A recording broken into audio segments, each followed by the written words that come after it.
Hey everybody, welcome to the channel, True Crime Stories.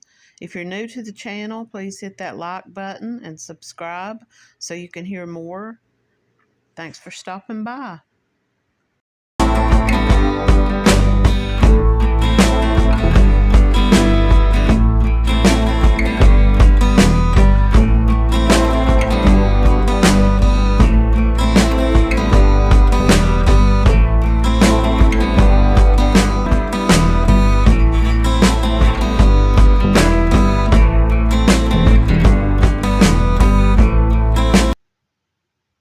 Today, the case that I'm going to talk about is that of Shelton Sanders, who was last seen in Columbia, South Carolina.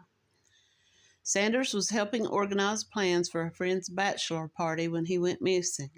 The last man to see him alive was later charged with his murder, but this ended in a hung jury. This article was published in 2024. A South Carolina family is searching for answers more than 20 years after their loved one was last seen. The plea to find 25-year-old Shelton Sanders can be found on billboards and yard signs in the state. He was only 6 months away from his graduation from the University of South Carolina. His major was information technology. He had dreams. He wanted his own children. He wanted a family, said his sister. She says it's been 23 years since she last saw her brother, Shelton. They've placed signs and billboards across the state with the hopes of getting closure. 23 years of pain, 23 years of grieving, 23 years of missing and no answers. Our family has been seeking justice for Shelton, trying to bring him home to a final resting place. We just want to know where he is, she says. Shelton Sanders reportedly disappeared in Columbia, South Carolina in June of 2001. Richland County deputies classified his disappearance as a homicide a few years after he went missing. They charged a man with murder in 2005, but he was released 3 years later because of a mistrial. We have not forgotten, they say, and we're not going to give up hope. We're going to continue to share his information. I want everyone to know that my brother Shelton was a human being. He was a loving person. The family is offering a $50,000 cash reward for anyone with any information that leads to his whereabouts. Shelton John Sanders. He went missing June 19, 2001 from Columbia, South Carolina. He is a black male. He was 6'1" and around 225 pounds. His last known clothing was a short-sleeve buttoned shirt, khaki pants, and he was wearing a watch with a stainless steel band and a black face with diamonds. And there's a photograph of a watch that's similar to that one. Sheldon had black hair and brown eyes. He was last heard from by his family, who lived in Renton, South Carolina, at around 9:00 p.m. on June 19, 2001. He called them from his cell phone to say that he was on his way home from Columbia, South Carolina. He was last seen at 9:51 p.m. that night at the Embassy Suites Hotel in Columbia, where he was planning a bachelor party for a friend. He was driving his brother's 1988 Oldsmobile Regency, and his credit cards and his cell phone have not been used since his disappearance. Now, the Oldsmobile, which disappeared with him, was found April in 2003, so it was right around 2 years after he disappeared. It was backed into a parking space at the Greenbrier Apartments near the Columbia Place Mall in Columbia, South Carolina. It's about 12 miles away from where he was last seen. Authorities said the vehicle had been there for at least 2 months and possibly longer. There was no fingerprints and no DNA recovered from the car, which tells me that someone had wiped this car down. And I don't know if they had any camera systems up and running around 2001, 2003. Sanders' father was a county judge at the time of his disappearance, and authorities investigated the possibility that his disappearance was related to his father, that maybe it was some type of retaliation or maybe even a kidnapping for ransom or something like that, but authorities quickly discarded this theory. In October 2005, Mark Anthony Richardson was arrested and charged with murdering Sanders. Now they believe that Shelton Sanders went to the home of Mark Anthony Richardson after he left this hotel, and they believe that he killed him at his home. So did they go in and search his home? Did they go in and look for DNA, for blood evidence, any type of evidence that a murder had taken place there? Richardson was tried for murder in 2008, and a witness testified to hearing gunshots at his house that night. His defense argued there was no proof that Sanders was even deceased. The jury was unable to reach a verdict, and a mistrial was declared as a result. A second trial is unlikely to happen unless further evidence surfaces. Sanders' remains have never been found, and prosecutors say they don't know if he will ever be found. Shelton Sanders was a student at the University of South Carolina. He majored in administrative information management. He was employed as a computer systems manager at the Department of Neuropsychiatry and Behavioral Science. He was described as a high-achieving student, and he always notified his employers if he had to miss work. On the evening of June 19, 2001, 25-year-old Shelton Sanders disappeared on his way home to visit his family in Rembert, South Carolina. So on the other article, it was saying Renton. With me, it says they were probably expecting him at about 11, and he didn't show up. I wonder how long they waited before they started trying to contact him. A young man like that, maybe they would have thought he met up with some friends or stopped to get something to eat or something. They probably weren't too worried too early on. He was one of 4 siblings born to his parents, William and Peggy, and he was the oldest of the siblings. He grew up in an era where computer technology was evolving, and he became interested in working with computer science early on. He had other hobbies, such as being a member of the Boy Scouts, and he enjoyed spending time outdoors. He loved to cook, and he played in his high school's marching band. He graduated from Hillcrest High School in 1994 and later enrolled at the University of South Carolina.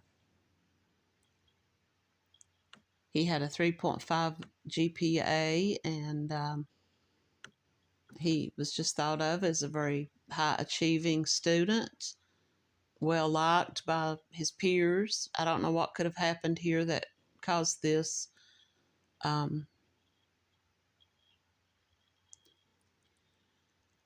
That morning, as recounted by his family, started like any other day. The last activity from his cell phone came at around 9 p.m. He called his family, letting them know that he would be home in about 2 hours. And then 10 minutes after this phone call, he used his cell phone to try to call Mark Richardson. Now, Mark Richardson here in this article is described as being the friend of a friend who was an accomplice in planning the bachelor party. But now in the other article, it says the two of them actually had lived together as college roommates. After making these 2 phone calls, Shelton and Mark would hit up at least 3 hotels in the area hoping to find the right fit for their bachelor party. So apparently, Mark Richardson was actually with him, and he was at this Embassy Suites. And they had actually gone to a couple of hotels trying to find, I guess, a banquet room or something where they could have this party. Things started to get a bit murky at the end of this escapade. After booking a room at the Residence Inn in Stonebridge, Shelton and Mark would drive back to Mark's home. There, Mark alleges the two went their separate ways. He said Shelton got into his car and said he was on his way back home to his family. And this was the last time that Shelton was ever seen. The next morning, June 20th, Shelton's mother received a phone call from his employer asking if they knew why he had not come into work. She was unable to give them an answer because she didn't know where he was. So the family would attempt to get into contact with him, and they were unable to reach him. Calls to his cell phone went straight to voicemail, indicating that the battery had either died or the phone had been turned off. Shelton was known as being very reliable and stayed in communication with his family and employers, so this was very worrying to the family. They knew that he would not have deliberately turned off his phone and that he would have tried to get in touch with them. And no one, not even the investigators, believed that Shelton just went off on his own and disappeared. In the wake of his disappearance, police in Sumter County would keep an eye on Shelton's bank records and cell phone records for any activity. But none of his cards were touched. His cell phone came to an end that evening, the last call being made at 9:07 p.m. to Mark Richardson. He said that he had lost his cell phone and asked Shelton to call him to see if he could locate his phone. Police scoured the area between Sumter and Richland counties. This was the area that Shelton would have driven to and from his commute to his home and to work. They were looking for the vehicle that he was driving, which was his brother's car. They searched local highways. They called around to see if there had been any reports of any accidents. They even brought in a helicopter to search the area, thinking that maybe he had gone over an embankment or something like that. They searched local waterways, and they got a lot of tips from anonymous tipsters that his body had been dumped in the Wateree River. Investigators would briefly look into the possibility that Shelton had been targeted because of his father, who had been a local magistrate that handled bond hearings at the Sumter County Correctional Center. Now, in the other article, it said he was a judge, which I guess in a way this is something like a judge, that he just handled bond hearings. But they were unable to find anything to link Shelton's disappearance to anyone in the jail or who had had a bond revoked or anything like that. In the months that followed, police were unable to find any evidence of any wrongdoing, and after his body was never found, a $20,000 reward was raised by the Sanders family, hoping that it would lead to information to recover his remains. And he had an expensive watch, and they thought that maybe the watch would turn up in a pawn shop or something like that. In the first few days, Shelton's father, William, attempted to track down his son by reaching out to his friends, knowing that Shelton had been hanging out with his friends the night he disappeared. William would dispatch his other two sons to reach out to friends and college friends of Shelton's, And during these first few days, it would be noted that almost every one of his friends were helpful and willing to cooperate except for Mark Richardson. Mark was the last person known to have seen Shelton alive. He seemed uninterested in helping the family. During conversations with Shelton's family and friends, Mark expressed that he never really liked Shelton and that he was not very close to him. On June the 26th, days after Shelton's family filed a missing persons report, Mark abruptly changed course and agreed to speak with the family. During this conversation, he explained his own bizarre reactions and actions that Shelton had dropped him off at his house between 11 and 11:30 that night. On April the 26th, 2003, almost 2 years later, a noise disturbance would be called into the Sumter County Sheriff's Office. This disturbance was reported at the Greenbrier Apartments located off of Park Lane Road in Columbia, South Carolina. Between buildings 18 and 20, officials with the sheriff's office would discover the Oldsmobile that had disappeared with Shelton Sanders 2 years earlier. The vehicle had been backed into a parking spot facing the apartment building, and police later stated that the vehicle had been there for quite some time. Witnesses that lived in the apartment said that the car had been there for at least 2 months, and some said it had been there even longer than that. The fact that the tires on the car were flat, the gas and oil were almost completely empty, and a decent amount of black fluid had leaked out of the vehicle and dried on the pavement below it.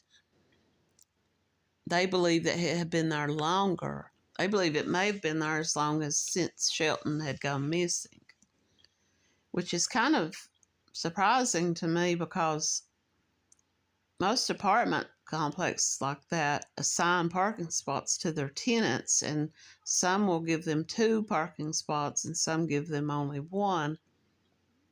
And there may be another parking area for visitors, but you would think that someone who worked at this apartment complex would notice this car sitting here and start asking if anyone in the apartment complex owned that car. Mark Anthony Richardson, the last known person to have seen Shelton Sanders alive, would remain the top suspect in this case. Authorities believe that he had shot Shelton to death and then covered up the crime. I don't think that they were good friends, but I think that the man who was getting married, whose bachelor party they were both in charge of planning, was a friend to each of them separately. And this brought the 2 men together to work together to plan this bachelor party. And maybe they just did not mesh. Maybe they just did not get along, didn't like each other. They might have had different ideas on how to plan this party. One may have been a little bit more jealous of the other because of the potential groom wanted them to both work together, and they just didn't want to. I can't really see that being a reason to murder somebody, but it could have been that an argument broke out, and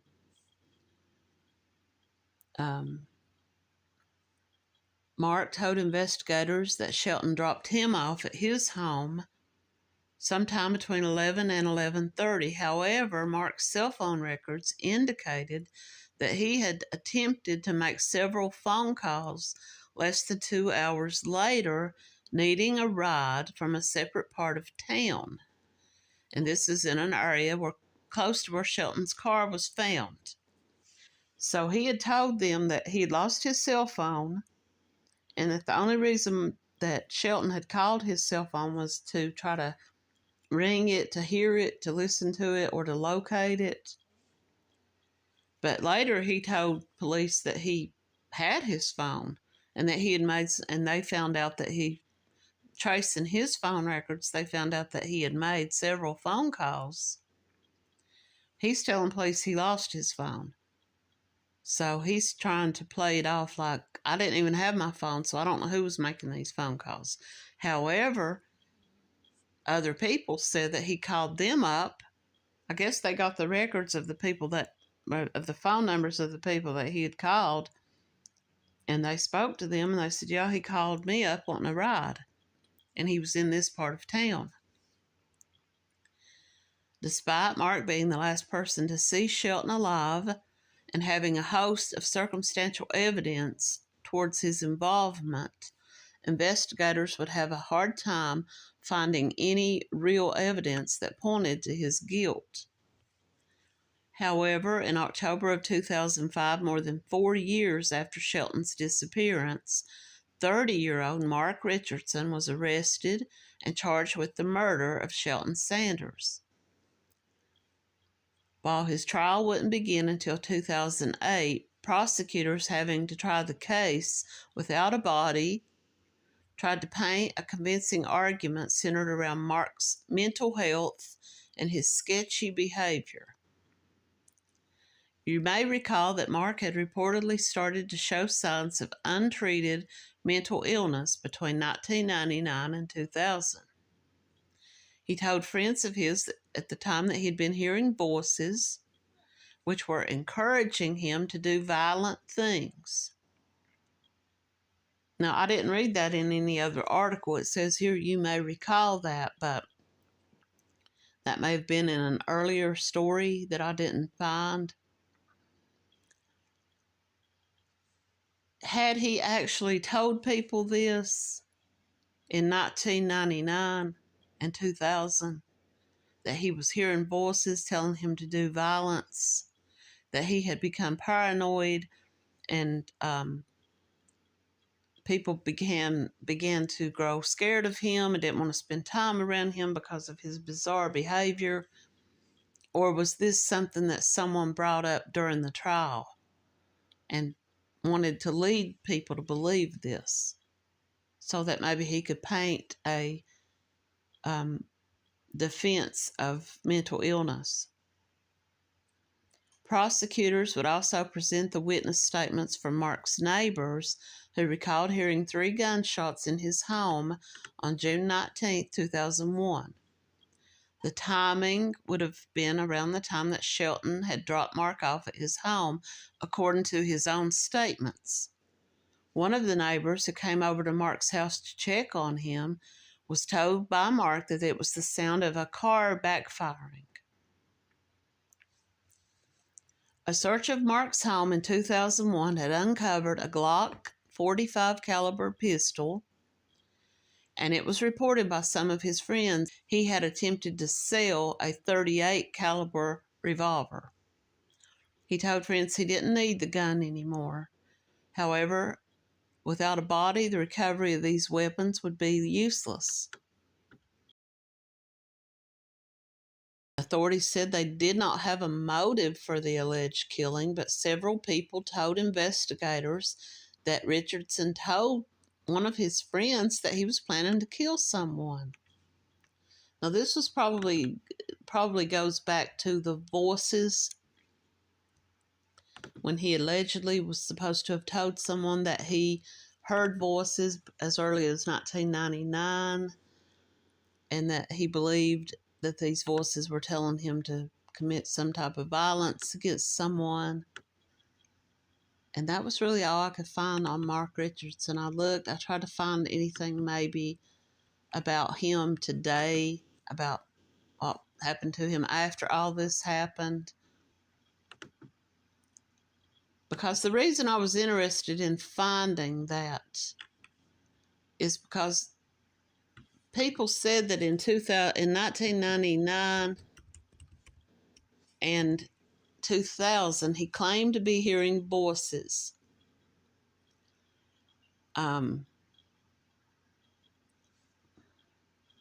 He claimed to be hearing voices telling him to commit violence. Did he go on to have any kind of life after that, where he got into any more trouble?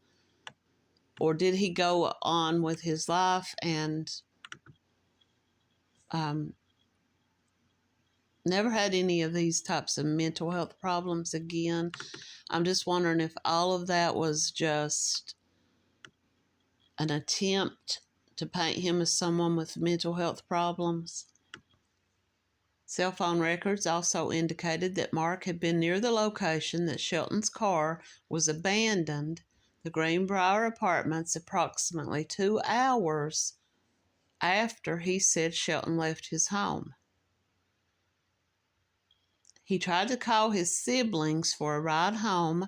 Mark's cell phone pinged off of a cell phone tower that was close to the apartment complex on Park Lane Road where Shelton's car was found. Mark's so-called confession, which he later backtracked on, seemed to paint a situation where he expressed remorse for accidentally killing Shelton.